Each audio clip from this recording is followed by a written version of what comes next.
You're too sensitive. You'll never make it in the real world. Those were the words that haunted Daniel Park for 28 years. Words spoken by his father when he was 9 years old. And he believed them. Every time someone criticized his art, he heard that voice. Every time a client rejected his work, those words echoed. Every time he tried to stand up for himself, he felt that shame.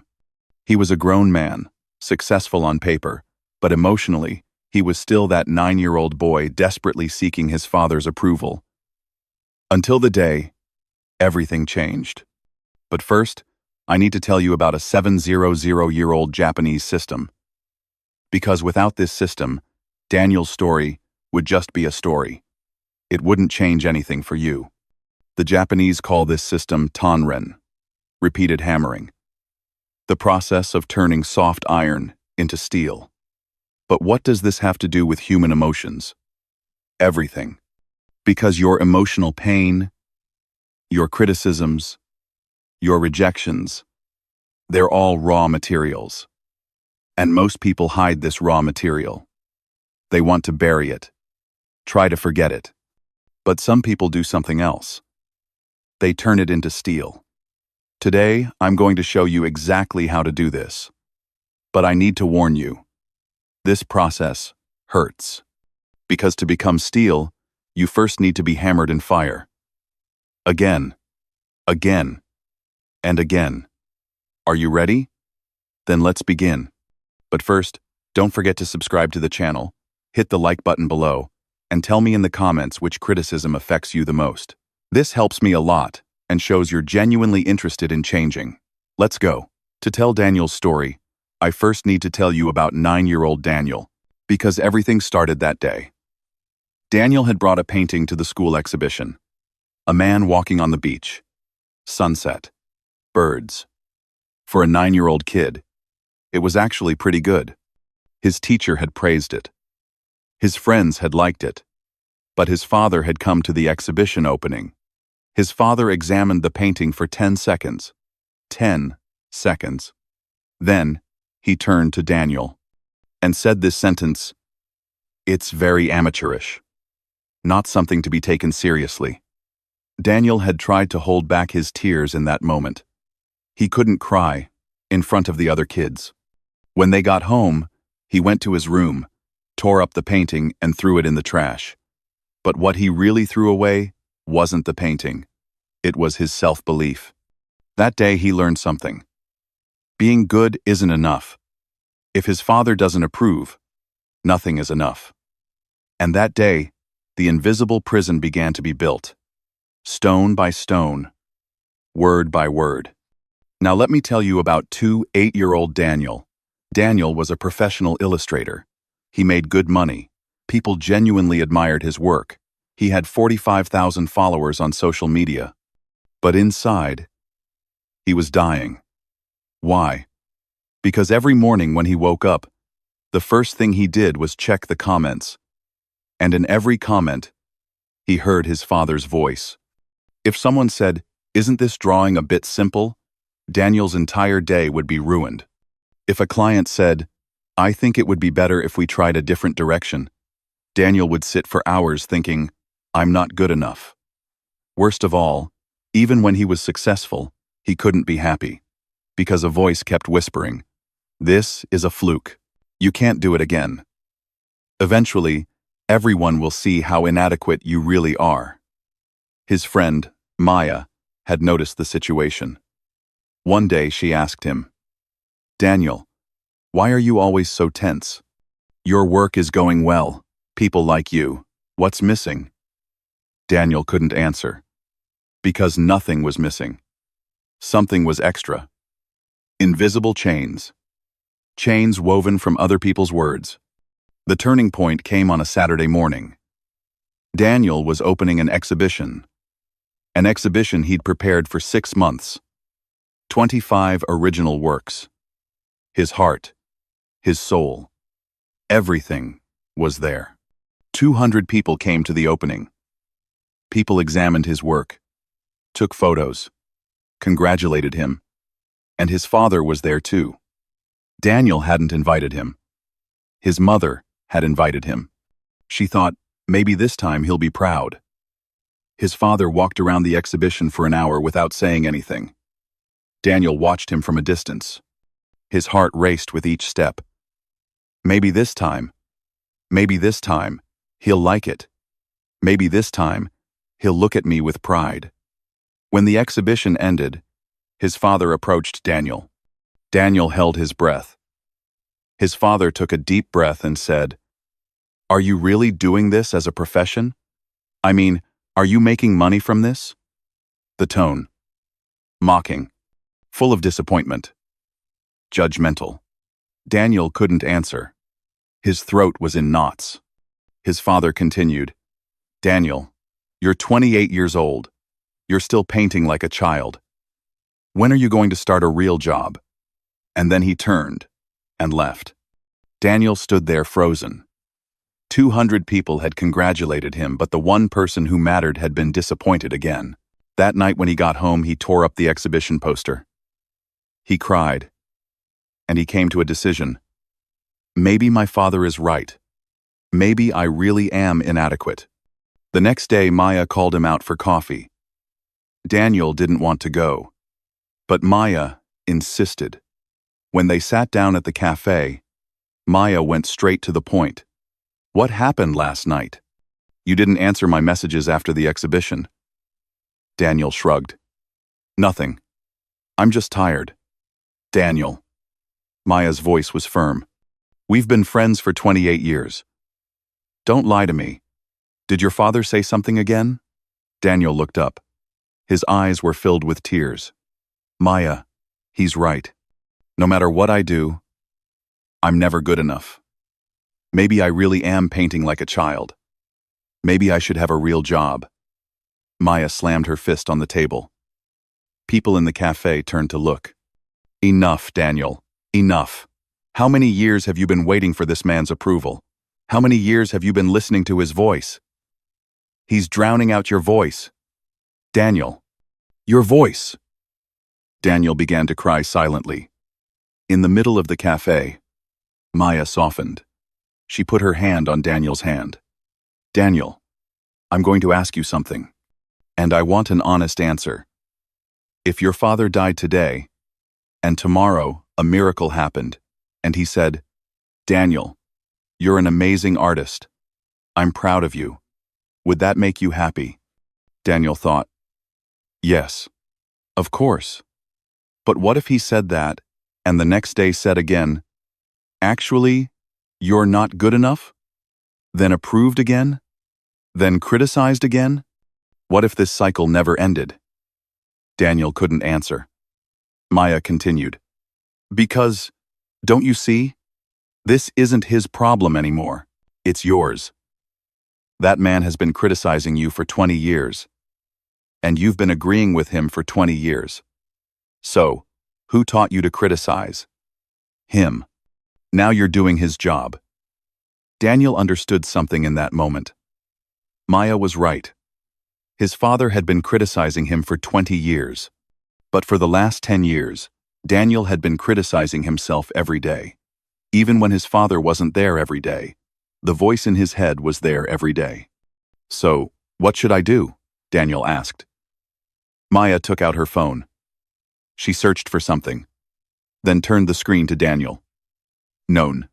Read this." On the screen was a Japanese term, Heijōshin. "What's this?" Daniel asked. "Unshakable mind. A mental state that samurai practiced before battle. But it's not what everyone thinks. It's not a fearless mind. It's a mind that isn't moved by fear." Daniel still didn't understand.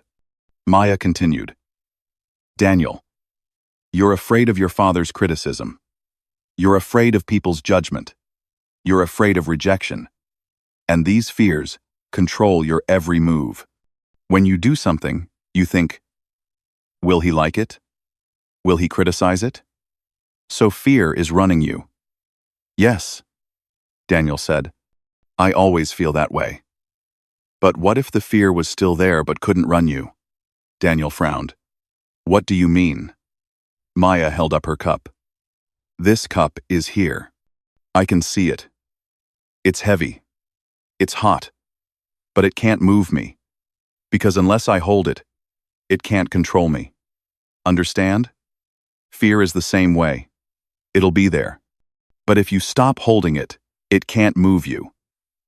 Daniel couldn't process this idea.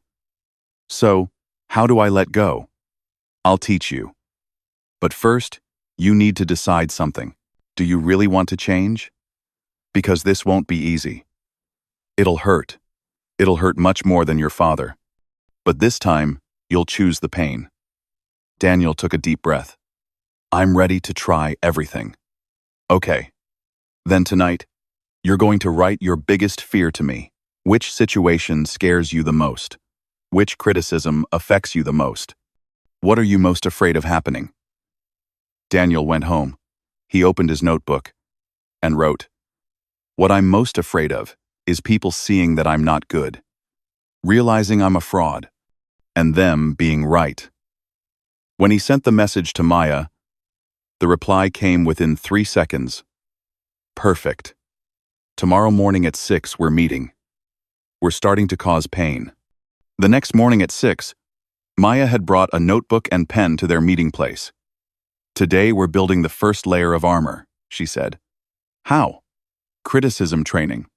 Today you're going to imagine the worst criticisms. And I'm going to give you those criticisms. But we're doing this in a controlled way. Because the criticisms in your head come outside your control. But today, you'll choose the time, you'll choose the place, and you'll know the criticism. Daniel's heart raced. Maya, this is crazy.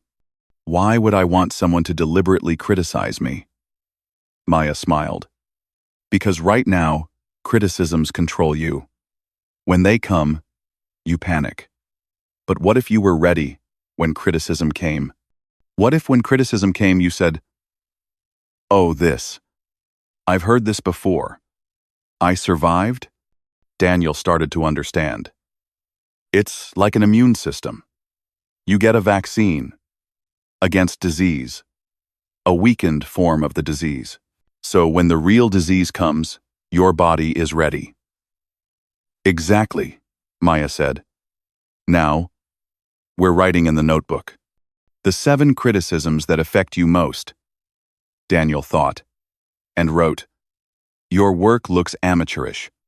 Someone else would do this better. This isn't real art. It's not worth the money. I can't take you seriously. You're talentless. You can't be an artist. Maya read the list. Perfect. Now, I'm going to say these to you. Verbatim. I'll watch your reaction. Daniel's skin crawled. Maya, these are too harsh. I know. But harsher ones spin in your head every day. The difference is, now, you're ready. You chose. And you know this isn't real. This is just training. Okay. All this training.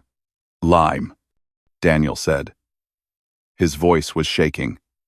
Maya read the first sentence. Daniel, your work looks amateurish.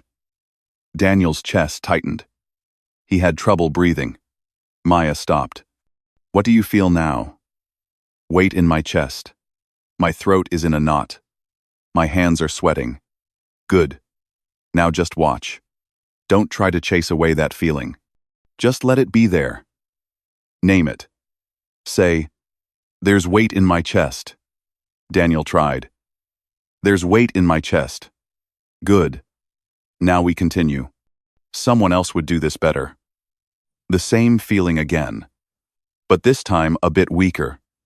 Maya noticed this. See? The second time you were affected a bit less. They repeated all 7 sentences. 3 times in a row. When the third round finished, Daniel was sweating. But he noticed something. Cruci. R. As us. Maya.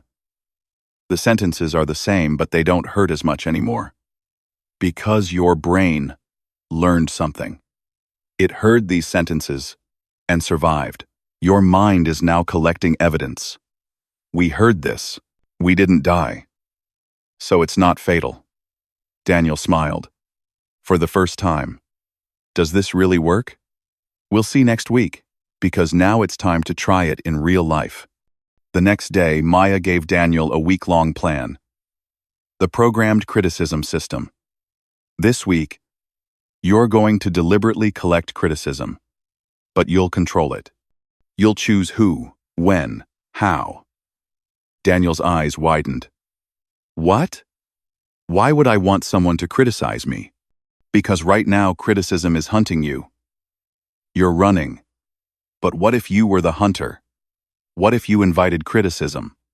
Maya handed over the list. Week 1. Programmed criticism tasks. Day 1. Show your work to a friend and ask, what would you change about this work? 1. Day 2. Post a work on social media and wait 6 hours before reading the comments. Day 3. Share your work on an art forum and write, looking for brutally honest criticism. Day 4. Show your work to a stranger in a gallery and ask their opinion. Day 5. Ask a client, how can I improve this project? Day 6. Send your work to an old teacher and ask for criticism. Day 7.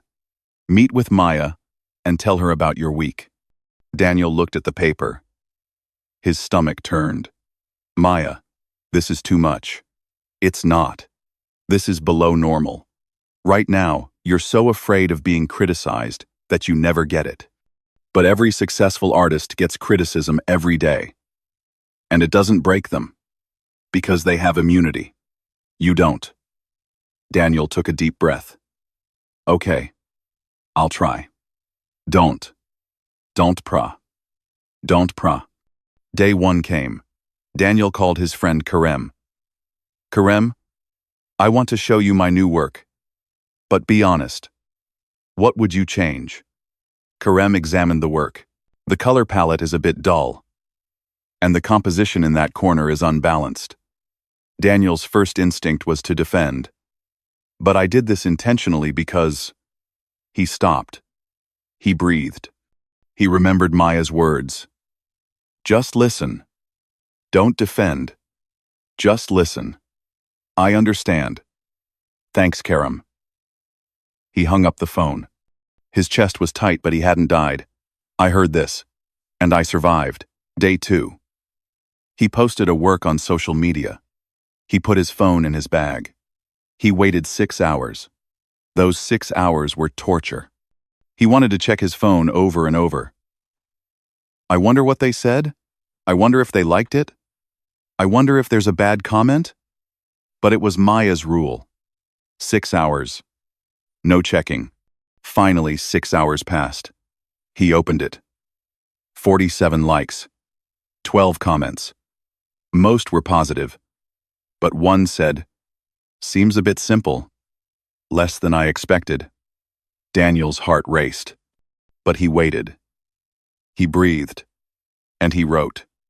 There's weight in my chest. My throat is in a knot. But these are just feelings. They're not real. 5 minutes later, the feeling decreased. Wow. Maya was right.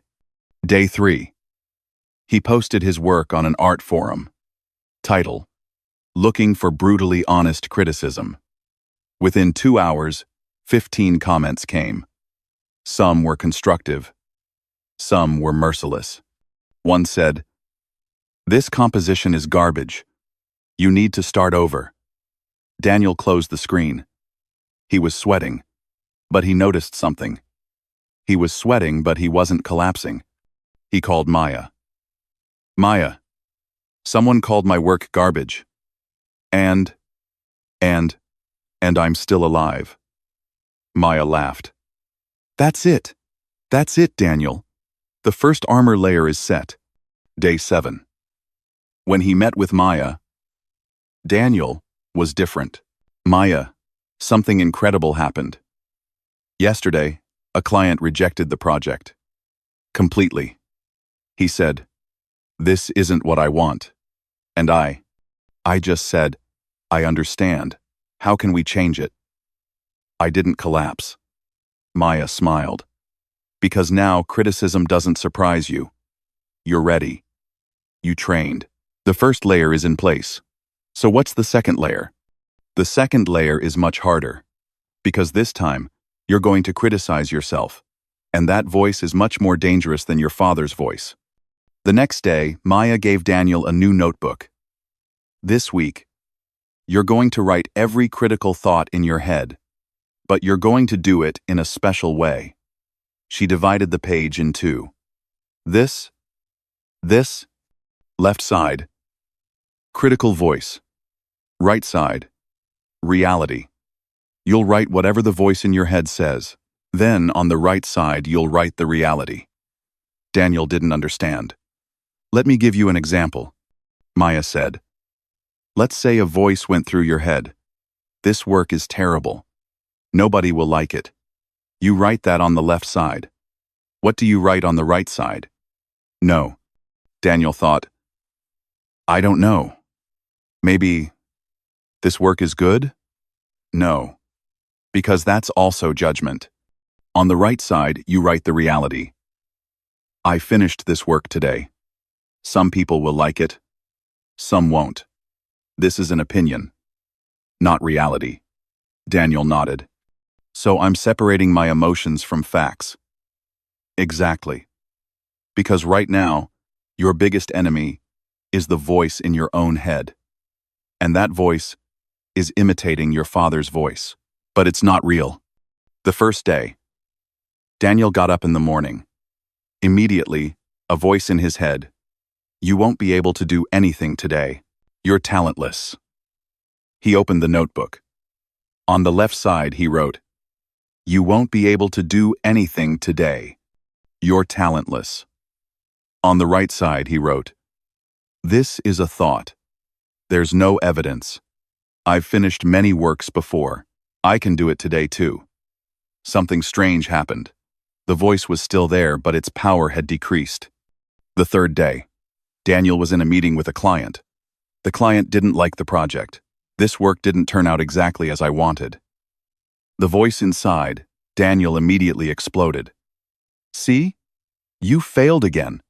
You'll never be good enough. But this time, Daniel was ready. When the meeting ended, he went to the car. He took out the notebook.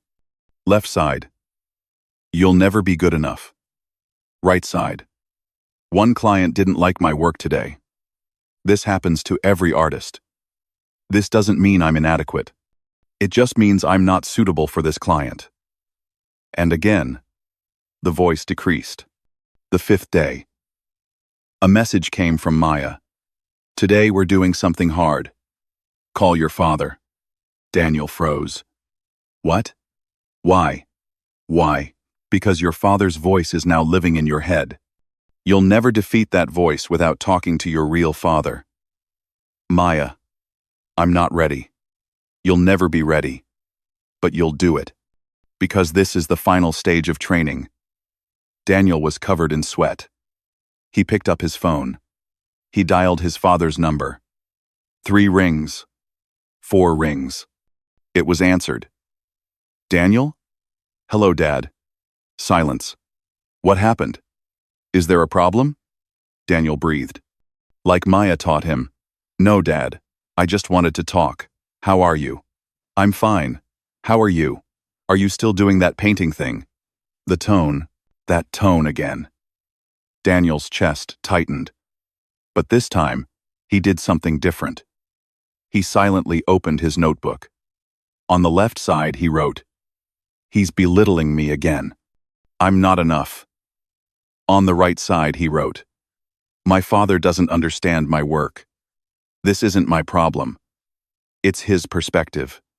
And he continued talking. Yes, Dad, I'm still continuing, and it's going well. What does going well mean? Are you making money? Yes, Dad. I'm making it. How much? Daniel hesitated. Old Daniel couldn't answer this question. He'd be ashamed. He'd get defensive. But new Daniel did something different. Dad, I don't want to discuss this topic, but I'm glad I talked to you. Take care of yourself. And he hung up. His hands were trembling. But he noticed something. He had hung up the phone. For the first time, he had ended a conversation with his father himself. He called Maya. Maya, I did it. What did you feel? I was afraid. But at the same time, I felt powerful. For the first time, I felt like I didn't need his approval. Daniel, today you put on the second armor layer. You learn to control your inner voice. Now it's time for the third layer. What's the third layer? Tanren. Turning pain into power. The next day, Maya took Daniel on a hike in the mountains. Today, I'm going to tell you about Tanren, the oldest Japanese blacksmithing technique, the method of turning soft iron into steel. They sat and listened. Iron is useless when it's soft. It breaks. It bends. But if you throw it in the fire, hammer it, throw it back in the fire, hammer it again, after a while, it becomes steel, hard, durable, unbreakable. People are the same way. Your pain is raw iron. Your father's words are raw iron. Criticisms are raw iron. Now we're going to turn them into steel. How? By changing their meaning. Daniel frowned. Maya continued. Right now, your father saying, "You're inadequate," means, "I'm worthless to you." But what if we assigned a different meaning? Like what? Like my father doesn't understand me. Like my father is projecting his own dreams onto me. Like, my father is afraid, and he's transferring this fear to me. Daniel listened silently. Daniel, what's the real reason your father says, "You can't be an artist"? Because he sees me as inadequate. No, because he didn't take risks in his life. He chose the safe path. And you're taking risks. You're following your dream. And this scares him. Because you're doing what he couldn't do. Daniel's eyes filled with tears. So, when he criticizes me, is he actually protecting himself? Exactly. And you took this personally for 28 years.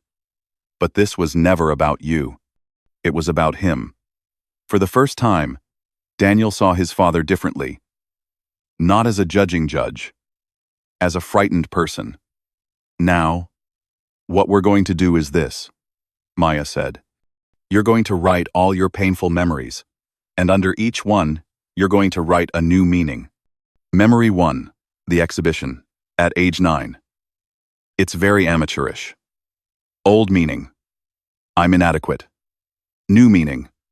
My father expected perfection from a child. This is his problem.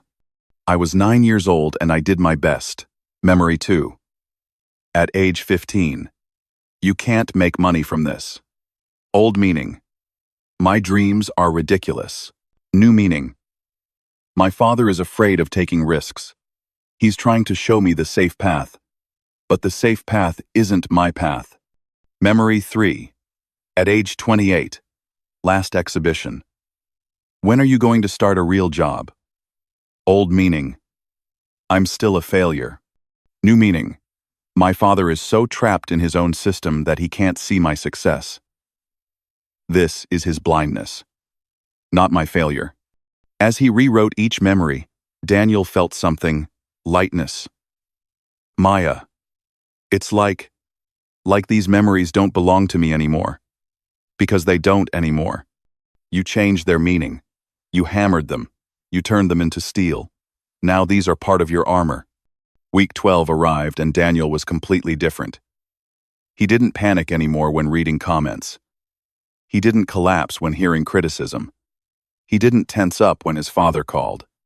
One day Maya asked him, "Daniel, don't you get upset anymore?" "No," Daniel said. "I still get upset. When someone criticizes my work, it still hurts. But the difference is, that pain can't move me anymore." Maya smiled. That's it. That's Heijōshin. Unshakable mind. Feelings are there, but the control is in your hands. Daniel took a deep breath. But Maya, something's missing. I still want my father's approval. Much less, but I still want it. Normal, Maya said. Because you never got that approval. And people want things they don't have. But now, I'll teach you something. There's a place where you don't need approval. It's called self-approval. What do you mean? You're going to approve yourself every day, but not with fake praise. With real evidence. Maya gave another notebook. Every evening, you'll write 3 things. What did I do today? Why was this important to me? What did this prove to me? Daniel wrote, on the first day. What did I do today? I presented the project to a client. I received criticism, but didn't defend. Why was this important to me? Because the old me would immediately get defensive. What did this prove to me? I can withstand criticism. I don't break, he wrote every evening for 30 days. And after 30 days, when he looked at the notebook, he saw pages of evidence. Evidence that I can do it. Evidence that I'm strong. He didn't need his father's approval anymore, because his own approval was enough. Week 16. Daniel invited his father to coffee. His father was surprised. You're inviting me? Yes, Dad. I need to talk to you. When they sat down at the cafe, Daniel took a deep breath. Dad, I've been waiting for your approval for 28 years. And I never got that approval. But today I realized I don't need it anymore. His father frowned. What are you trying to say? I'm a successful artist. Dad, I make good money. People like my work. And you'll never see this. Because you don't want to see it. Daniel, I'm just thinking about what's best for you. No, Dad. You're transferring your own fears to me. You didn't take risks. And I did. And this bothers you. His father hardened. I raised your 3 siblings. I sent them all to school. You can't disrespect me. Dad, I'm not disrespecting you. I'm just choosing my own path. And I don't need your approval anymore. Silence. His father stood up. We'll talk, Daniel. And he left. Daniel sat there. His hands were trembling. But inside, he was at peace. He called Maya. Maya, I told my father. Everything. What did he say? Nothing. He got up and left. And how do you feel? Daniel smiled. Free. 6 months later, Daniel opened a workshop. Name: The Invisible Armor Workshop. He was teaching emotional resilience to sensitive artists. In the first class, there were 12 people. Daniel asked them, how many of you are afraid of criticism? Everyone raised their hand. How many of you sometimes think, I'm not good enough? I'm not good enough. Everyone again. And how many of you believe this can change? Only 3 people raised their hands. Daniel smiled.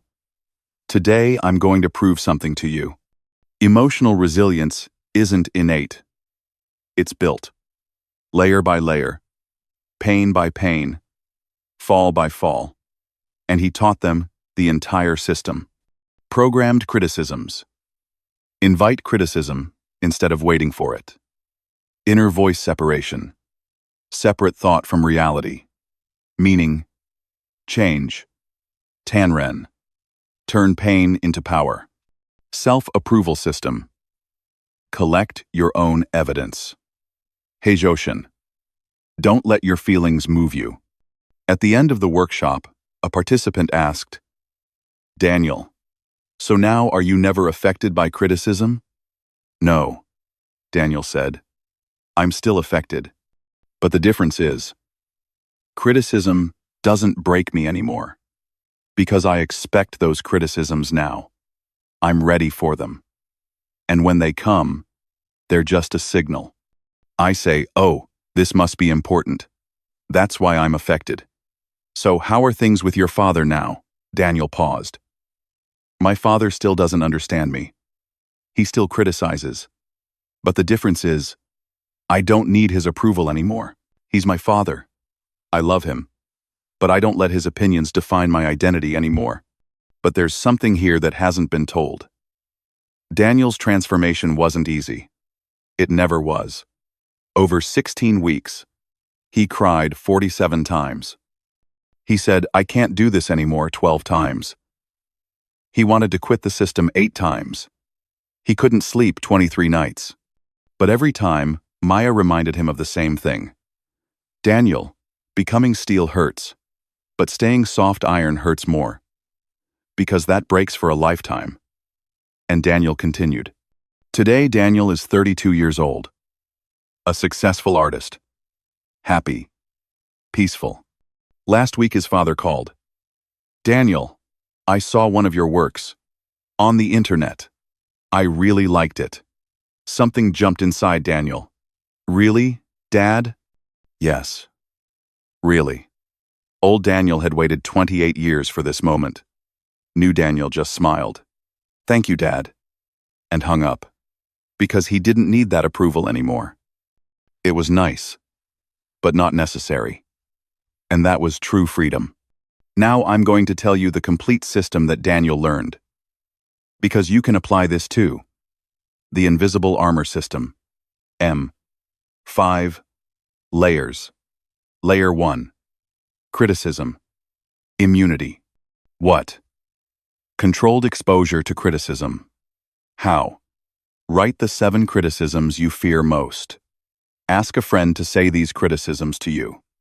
Each time criticism comes, name the feeling in your body. There's weight in my chest. Repeat the 7 criticisms 3 times. Collect 1 criticism in real life. Deliberately. Duration. 7 days. Result. Criticism is no longer a surprise. You're ready. Layer 2. Inner voice separation. What? Separating critical thoughts from facts. How? Get a notebook. Divide it in 2. Left side. Critical thought. Right side. Reality. Every day. Write every critical thought that goes through your head. Write the reality. Opposite it. Example. Critical thought. I'm inadequate. Reality. This is a thought. There's no evidence. I've done successful work before. Duration. 14 days. Result. Inner voice loses its power. Layer 3. Meaning. Change. Tanren. What? Changing the meaning of painful memories. How? Write the 5 painful memories that affect you most. Under each memory, write old meaning. Write new meaning underneath. Example. Memory. My father said, you can't be an artist. Old meaning. I'm inadequate. New meaning. My father is afraid of taking risks. He's reflecting his own fear on me. Duration. 7 days. Result. Pain turns into power. Layer 4. Self-approval system. What? Collecting your own evidence instead of others' approval. How? Every evening, write 3 things. What did I do today? Why was this important to me? What did this prove to me? Example. What did I do today? I said no to a client. Why was it important? Because the old me would say yes to everyone. What did it prove? I can set boundaries. Duration. 30 days. Result. Your own approval becomes sufficient. Layer 5. Heijōshin. Unshakable mind. What? Not letting your feelings move you. How? When criticism, pain comes. Stop. Name the feeling. There's tightness in my chest. Accept. This feeling is here. Okay. Move anyway. But I'm going to do it anyway. Duration. Lifelong. Result. Emotions are there, but control is in your hands. Now I'm going to ask you a question. How many more years are you going to live with other people's words? How many more years are you going to replay that criticism, that word, that look in your head? How many more years are you going to think, I'm not enough? Because here's the truth. You are enough. But the voice in your head tells you you're not enough. And you believe that voice. Daniel believed his father's voice for 28 years, until he learned that voice wasn't real. Now you have the same choice. Either you start now, or you start in 10 years. But if you start in 10 years, you'll suffer for 10 more years. What's the first step? Very simple. Take a piece of paper. Write the 7 criticisms that affect you most. Tomorrow, ask a friend to say these criticisms to you. And when you hear those criticisms, just breathe. Just watch. This is the first layer. The next layers will come. But first, do this. Daniel's story is real. The name changed, but the story is real. And what he could do, you can do too. Because he wasn't a superhuman. He just came to a decision. I won't allow this pain anymore. And then, he applied the system. You can do it too. If this video changed something for you, subscribe to the channel. Turn on notifications. And tell me in the comments, which criticism affects you the most? Because that criticism is your raw iron. And I'm going to teach you to turn it into steel. The invisible armor is built. It's not innate. And you can build it. One layer, one pain, one fall. Daniel took 16 weeks. Yours might take less, or more. Doesn't matter. What matters is starting. Now. Today. This minute. Because in 10 years, you'll either say, I wish I had started. Or, you'll say, I'm glad I started. The choice is yours. It's time to build your invisible armor. See you in the next video. And remember, when criticism comes, smile. It's just a sign. It's time to get stronger.